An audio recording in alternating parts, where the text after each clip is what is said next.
थ' रायजोफोर गिबियावनो नै खुलुमहरनाय थालायबाय दिनै आरो फिन खनसेबाव नोंथांमोनखौ आंनि रिंहा बड' चेनेलाव गासैखौबो माने गोथार गोसोजों आरो फिन खनसेबाव बरायनानै लाबाय। सल' रायजोफोर नै दिनैहाय आङो माने गोदान ब्लग लाना फैदोंलाय नोंथांमोननि थाखाय स' नोंथांमोनहा भिडिअखौ जोबजासिम नायलांगोन होननानै आं गोबांथार आसा खालामबाय। लोगोसे भिडिअनि गेजेरजोंनो नोंथांमोनखौ रिकुवेस्ट खालामनाय जाहैबाय जे आंनि चेनेलाव सोरबा गोदान हाबदोंब्ला चेनेलखौ अननानै साबस्क्राइब खालामना होलां, लोगोसे बेल आइकनखौ प्रेस खालामनानै अल होनानै ला, जेन' सानफ्रोमबोनि आंनि गोदान गोदान भिडिअ हगारनायखौ नोंथाङा नुनाय बायदि आरो नोंथांनाव हाबनाय बायदि। थ' रायजोफोर दिनैहाय 6 थारिख नोंथांमोनहा मिन्थिगौ बयबो, आरो आं दिनै 6 थारिखखौ लानानै मा सावरायनो थांगासिनो दं। थ' भिडिअखौ जोबजासे नायब्लासो नोंथांमोनहा मोनथिगोन। स' बेनिखायनो रायजोफोर नोंथांमोनहा भिडिअखौ जोबजासे नायलां। जुदि गेजेरसिमल' नोंथांमोनहा भिडिअखौ नायनानै ओंखारोब्ला मेन बाथ्रा लास्टसिमावहाय माने भिडिअ जोबजासिमाव मा बाथ्रा बुंदों नोंथांमोनहा मोनथिनाय नङा। थ' बेनिखायनो खावलायनाय थाबाय भिडिअखौ जोबजासे नायलांदो। ओमफ्राय दा बाथ्राया बुंनो थाङोबा बेनो रायजोफोर, माने सेन्ट्रेलाव मोजां सरकार जायोबा जोंनि थाखायबो मोजां जायो नालाय। थ' बिफाङानो मोजां जुदि जायाब्ला थ' फिथाइयालाय बोरैथो जानो, फिथाइ जुदि बिफां गैयाब्ला फिथाइयाथ' थायनो हाया नालाय। बे हिसाबै माने बिफांखौनो जोंनो मोजांखौनो नांगौ, माने मोजां फिथाइ थायनो हानायनि आरोखि ना। थ' बे हिसाबै दिनैहाय गोबां जोंनि बर' सुबुंफ्राबो जोंनि बिटिआरआवबो माने बड'लेण्ड हालामनि मानसिफ्राबो सेन्ट्रेलाव सरकारखौ माने सोलायजानो लुबैनायखौ गोबांथार माने जों खोनायो नुयो। ओमफ्राय बे हिसाबै दिनै माने सेन्ट्रेलाव सरकार दानायखौ ओरैबायदि मानसिफ्रा नायदों, माने ससियेल मिडियाआवहाय खुब नायदों आरोखि ना। दिनै BTC आवहाय जोंना सोर देरहादों सोर जेनदों एसेबां माने मेटार खालामाखै। दिनै सरकारखौ सेन्ट्रेलावहाय सोर सरकार दायो बेखौसो माने सुबुंफ्रा रासिन मेटार खालामनायखौ जों नुनो मोनदों। स' रायजोफोर जोंनि साननाय बायदि जायाबो जानो हागौ। दिनै 7 थारिखसिमखौ जोङो नेनोसै।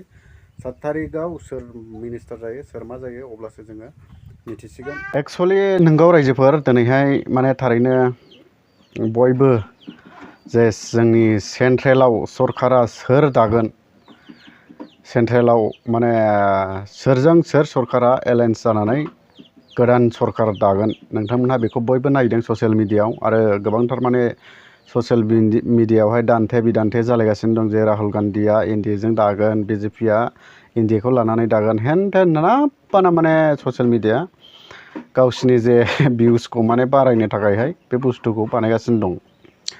थ' दिनैहाय आंबो गोबां नायदों, माने मैयानिफ्रायनो आंबो जा नायदों। ओमफ्राय आंनिल' बाथ्रा नङा, गोबां मानसियानो नायदों सेन्ट्रेलावहाय जोंना सरकारा सोर दागोन बेखौ माने बयबो मानसिया नायदों। ओमफ्राय दिनैहाय माने इसिराब जे सेन्ट्रेलाव सरकार दानायखौ हांखुर जासोगारदों मानसिफ्रालाय नायनोलाय। माने ओरैबायदि दोहौ जादों देग्लायहाय सेन्ट्रेलाव सरकार दानायखौ बयबो माने धामाका एकदम नायसोगारदों आरोखि ना। बाथ्राया बेनो, सेन्ट्रेलाव सरकार दानाया जोंना माने दायो कनफार्म जानानै दङ जाहैबाय। मदि बिजेपिया इन्डियानि एलायन्स, इन्डिया बिजेपिनि एलायन्स, माने सानैजों मिलायलायनानै मोननै पार्टिजों मिलायलायनानै इन्डियानि गेजेरावबो गोबां माने पार्टिसफोर दं। माने बिसोर गासैबो ज' जानानै इन्डिया बिजेपिजों एलायन्स खालामनानै सरकारखौ दासिगोन बायदि दासिमावहाय बे बाथ्राया माने कनफार्म जानानै दं आरोखि रायजोफोर। ओमफ्राय जों दाथ' बुंनो थाङोब्ला मिडियाआवबो नुबाय, ससियेल मिडियाआवबो गोबांथार जागासिनो दं। ओमफ्राय माखासे ससियेल मिडियाआव ओरैबायदि जागासिनो दं जे राहुल गान्धीयानो दागोन, राहुल गान्धीयानो माने गोदानै जे प्राइम मिनिस्टार जानो थांगासिनो दं, बेफोरबायदिबो जों भाइरेल जानाय नुदों। थ' रायजोफोर दा बर्थमानावहाय फाइनालि कनफार्म जानाया, सिङावहाय कनफार्म जानानै थानाया जाखाना मदियानो माने नेक्स्ट प्राइम मिनिस्टार जानो जे आगान सुरगासिनो दं। आरो नोंथांमोनहा नुखाबाय जे मैयानि समावहाय नरेन्द्र मदिया इस्ताफा होनाय, माने गावनि जे पदनि थाखाय, प्राइम मिनिस्टार पदनि थाखाय गावनि जे सिगां मावबोबाय थानाय जे प्राइम मिनिस्टार पदखौ बियो मैया द्रौपदी मुर्मु जे राष्ट्रपतिनि आखायावहाय बियो गावनि रेजिगनेसन लेटारखौ गथायबाय। स' रायजोफोर बेनो जोंनो देखायो कि जे नरेन्द्र मदियाबो माने आरो नेक्स्ट नै जे 2024आव जे प्राइम मिनिस्टार जानो थाखाय बियो बोलो होगासिनो दं। ओरैबायदि बोलो होदों, माने गावनि पदखौ बियो गोदान सरकार गठन जायैनि सिगांनो माने गाव रेजिगनेसन होबाय। स' रायजोफोर मानि थाखाय बियो एडभान्स रेजिगनेसन लेटारखौ जे राष्ट्रपतिनि आखायावहाय गथायखो, नोंथांमोनहा कमेन्ट खालाम। थ' नरेन्द्र मदिनि साननाया बेनो, माने 8 थारिखआव जोंने जे शपथ ग्रहण खालामगोन जायखौ जोङो होननानै बुङो माने देशनि थाखाय जेसेबांनाखि मावनांगौ बेफोरखौ माने समायखिरा लानाय जायो। बे समायखिराखौ माने नरेन्द्र मदिया 8 थारिखआव लानो थांगासिनो दं। 8 थारिखआव नरेन्द्र मदिया शपथ ग्रहण लानो थाखाय दिनै गावनि रेजिगनेशन लेटारखौ बियो मैयानो एडभान्स जे राष्ट्रपतिनि आखायाव गथायखाबाय। माने PM प्राइम मिनिस्टारनि माबाखौ पदखौहाय बियो मैयानो नागारबाय। जे गोजाम प्राइम मिनिस्टार पदखौ बियो मैयानो नागारबाय गोदान प्राइम मिनिस्टार जानो थाखाय। स' रायजोफोर दिनैहाय जोंनो बेनो फोरमायो माने दिनैहाय गोदान सरकारानो गठन जायाखै अब्लानो प्राइम मिनिस्टारा गावनि रेजिगनेशन लेटारखौ गथायखाबाय। थ' ओरैबायदि माने बेबो बोलो होदों सिङावहाय प्राइम मिनिस्टार जानो। ओमफ्राय दिनै NDAजों मैयाहाय माने दिल्लीयाव जिरायनाय जादों सावरायनाय जादों। माने NDAयाबो BJP एलायन्सखा नालाय थ' बेनिखायनो मोननै गावसोरो दिल्लीयावहाय सावरायनाय जादों। ओमफ्राय कंग्रेसआबो मैया कंग्रेसनि गोजा जे इन्डियायाबो मैया गावसिनि पार्टिस गोजा गावसिनि पार्टिसखौ लानानै माने सावरायनाय जादों। थ' बेबादिनो गोबांथार सावरायनाय ओमफ्राय माखासे भइसफोरखौहाय भाइरेल खालामनानै होआखै ससियेल मिडियायाव दिनैसिमाव। ओमफ्राय गाबोननि समाव जोङो फाइनाल बाथ्राखौ जोङो मिथिगोन। दिनैहाय 6 थारिख गाबोनहाय 7 थारिख गाबोनहाय माने धामाका रिपर्टखौ जोङो मोनगोन। माने गाबोनहाय ओरैबायदि जागोन आरोखि 7 थारिखआव दिनैथ' माखासे बाथ्राफ्रा गावबागाव सिङाव थाजोब्बाय। ओमफ्राय गाबोननि समावहाय जोंना प्राइम मिनिस्टार सायख'नाय दिना गाबोन जागोन। दिनै इन्डिया एलायन्स सरकार दानानै ओमफ्राय NDAनिफ्राय प्राइम मिनिस्टार जागोन ना जाया ना मदियानो थाफिनगोन। ओमफ्राय बिसोरनि सायाव ओरैबायदि डिमान्ड दं आरोखि बे डिमान्ड्सफोरखौ बिसोरो मानियोब्ला हयथ' फाइनालि इन्डियाया BJP एलायन्सै सरकारखौ दानाय जासिगोन।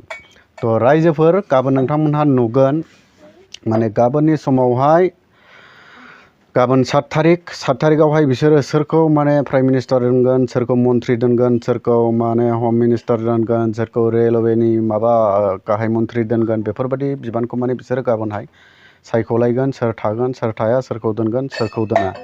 खिन्थु नैबे बुस्थुआवबो माने ओरैबायदि जायो जेनेबा इन्डियाया जेबायदि पदखौ लुबैदोंमोन डिमान्ड खालामदोंमोन बेबायदि पदखौहाय नरेन्द्र मदिया जुदि होआब्ला हयथ' बाव माबा मोनसे फाल्था फाल्थि जानायनिबो चान्स थाबावो रायजोफोर। थ' दिनैहाय बोलो होनायखौ जोङो नुनो मोनो नरेन्द्र मदिनि बोलो होनायखौ जे नरेन्द्र मदिया फाइनालि माने बियो नेक्स्ट गोदान जे प्राइम मिनिस्टार जानो थांगासिनो दं। जे गावनि बोलो होनायखौ नायोबा जोङो बेखौ ओरैनो कनफार्मै जों मिथिनो मोनो। दिनैहाय गाव गोदान आरो शपथ ग्रहण खालामनो थाखाय माने गोदान सरकार दानायाव गोदान शपथ ग्रहण खालामनो थाखाय नरेन्द्र मदिया एकदम माने एक्साइटेड जानानै दङ। स' रायजोफोर गाबोनहाय 7 थारिख गाबोनसो जोङो फुल कनफार्मखौ जोङो मिथिगोन। माने प्राइम मिनिस्टारा सोर जाखो गाहाय मन्थ्रिया सोर जाखो गिबि मन्थ्रिया सोर जाखो रेलवेनि मालिकआ सोर जाखो हम मिनिस्टारा सोर जाखो बेफोरखौ जोङो गाबोनसो मिथिगोन। स' गाबोननि दिनाव आरो माने फाल्था फाल्थि जानायनि मोनसे सम्भाबना चान्स थाबावो। ओमफ्राय ओरैबायदि राजनितिकआवथ' माने सिङावबो बिसोरहा गोबां बाथ्रा दंना हयथ' जानोबो हागौ कंग्रेसजों एलायन्सबो सरकार जानो हागौ। बेखौ माने अलरेडि दा फाइनाल होननानै जोङो रावबो बुंनो हाया रायजोफोर। गाबोन 7 थारिख गाबोनसो जोङो फाइनालि मिथिगोन। ओमफ्राय गाबोन जुदि कनफार्म जायोबा 8 थारिखआव माने गोदान जाय प्राइम मिनिस्टार जागोन बिथाङा माने शपथ ग्रहण खालामगोन आरो पार्टिनि जे दोलोनि मानसिफ्रा माने लिडारफोराबो शपथ ग्रहण खालामनायखौ जोङो नुगोन। थ' रायजोफोर बेथ' थांलायबाय। ओमफ्राय आङो मोनसे जोंनि BTCआवहाय ओरैबायदि माने भाइराल जानाय नुदों आरोखि क'क्राझार लक सभायावहाय पद बिबार देरहायोब्ला UPPL देरहायोब्ला आङो गोदोना हास'नानै थैगोन ओमफ्राय आङो बुरलुंबुथुराव बारसोमनानै थैगोन ओमफ्राय आङो गर्लफ्रेन्डखौ नागारगोन नै बेफोरबायदि माने अनेक माने बाथ्रा बुंनायफ्रा पस्ट होनायफ्रा माने भाइराल जादोंमोन। ओमफ्राय बेफोर बुस्थुखौ दिनैहाय ससियेल मिडियायाव भाइराल खालामना होदों। थ' आं बिनि बागै फंनैसो बुंनो सानदों। दिनैहाय बयबो मानसिया माने गावबागाव पार्टिसखौ सापर्ट खालामो बे हिसाबै चेलेन्ज खालामो।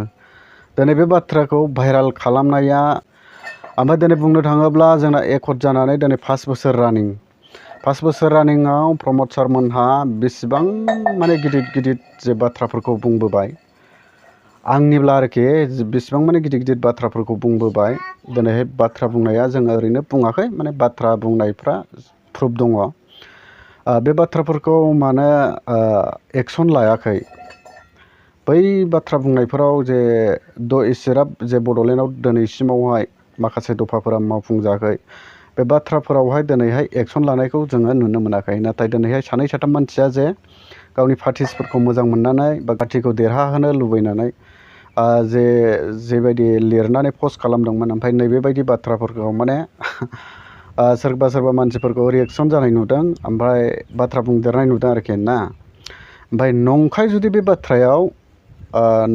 बे बाथ्राखौ भाइराल खालामनानै होनो हायोब्ला एसेराब गिदिर गिदिर जे बड'लेण्डआवहाय बिटिआरनि दफाफोर दं मावफुंनो हायै होमबा बै दफाफ्रा मा राजनितिक गोजा नामा माने एडभार्टाइज गोजा ना माथो जाखो ओरैनो बेखार ना माथो बेलाय ओमफ्राय दिनैहाय नैबे नंखाय जे सानै साथाम मानसिया माने पस्ट खालामदों बुरलुंबुथुराव बारसोमनानै थैनो गर्लफ्रेन्ड नागारनानै गोदोना हास'नानै थैनो बेफोरबायदि बाथ्रा ओंखारदोंमोन बे बाथ्राखौसो माने भाइराल खालामना होदों नंथारै बुस्थुखौ भाइराल खालामना होयो ओमफ्राय नंगौ बुस्थुआसो भाइराल जाया रायजोफोर नोंथांमोना भिडिअखौ माबायदि मोनदों गाबोनहाय 7 तारिख गाबोन जोङो फुल कनफार्म मिथिगोन माने सोर प्राइम मिनिस्टार जाखो ओमफ्राय अबे सरकारा सोरजों एलायन्स जानानै सरकार दाखो जों बेखौ गाबोनसो मिथिगोन नोंथांमोनहा भिडिअखौ मोजां मोनबाय जानो हागौ थ' भिडिअखौ मोजां मोनबायब्ला नोंथांमोनहा मोनसे लाइक खालामना गालांदो लोगोसे जोबथारनायाव आं फंनैसो खावलायबावबाय चेनेलाव गोदानब्ला चेनेलखौ साबस्क्राइब खालामना हो लोगोसे बेल आइकनखौ थुनानै अलाव होनानै ला जेन' सानफ्रामबो